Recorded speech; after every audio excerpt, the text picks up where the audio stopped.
All right, let's dive in. We're going to take everything you think you know about witchcraft and magic and, well, just set it aside for a few minutes. We're going to explore a worldview where these words aren't about spells and superstition, but about a really deep nature-based philosophy. It's all about resonance and relationship. So let's explore this craft of resonance together. Seriously? When you hear those words, what's the first thing that pops into your head? Pointed hats, bubbling cauldrons, maybe some Hollywood special effects? Yeah, for most of us, these words are loaded with centuries of, fear and fantasy. But what if their real meaning was something much simpler and way more profound? In the Arreqqana tradition, these words are all about how we interact with the world around us. It's a philosophy that isn't built on gaining power, but on participating in life. And to really get what that participation looks like, we've got to start by redefining the words themselves. Okay, so to understand this worldview, we have to start with the words. Because their original roots, that's where we find their true meaning. So first up, we have witchcraft, or Kiahaimara. The name literally breaks down into resonance and craft. So right away, this isn't about some supernatural power. It's an applied art. Think of it like a musician learning an instrument, or a weaver working at a loom. It's a tangible skill, the skill of aligning with the natural energies that are already there. And then there's magic, or Kianuvaya, the pathway of resonance. Now this is much, much bigger. It's not an action you do, it's more like a fundamental law of the universe that you're a part of. You could call it the underlying hum of existence, the natural language that connects absolutely everything. So how do these two fit together? Well, think of it like this. Magic is the entire field of music. It's that universal hum that's always going.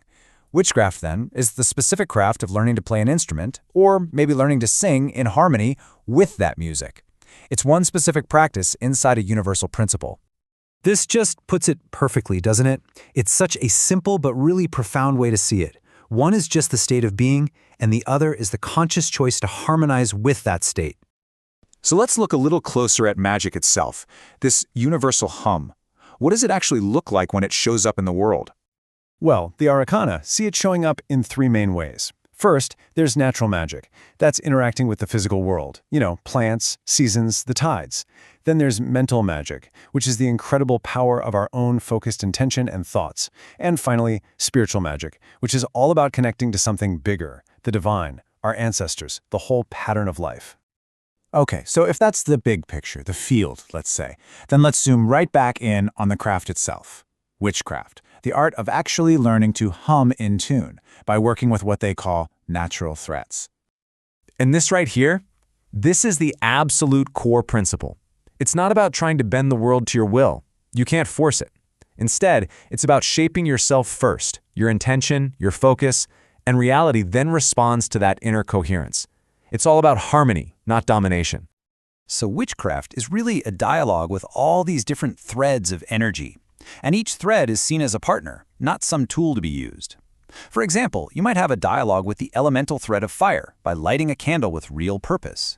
Or you might work with the temporal thread by doing something in sync with the tides. It's all about collaboration. In this dialogue, it follows a really clear, methodical cycle. It always starts with a tuning, quieting your mind.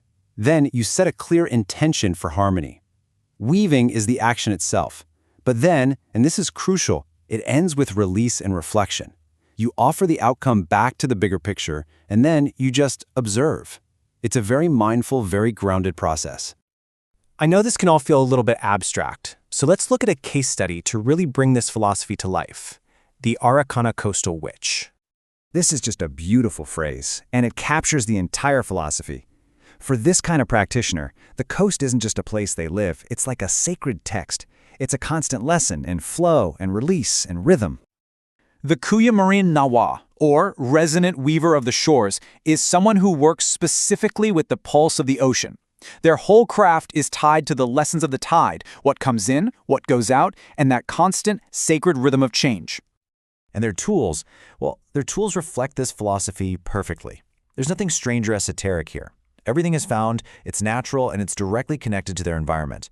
A shell bowl, a piece of sea glass, some driftwood. Each one is a partner in the craft, a physical anchor for a spiritual conversation with the coast. Now, all of it, is guided by a single, profound ethical principle. You could say this is the very heart that beats inside all Arreqqana magic and witchcraft. Whatever you braid, you must wear. This is the law of resonance, and it means exactly what it sounds like.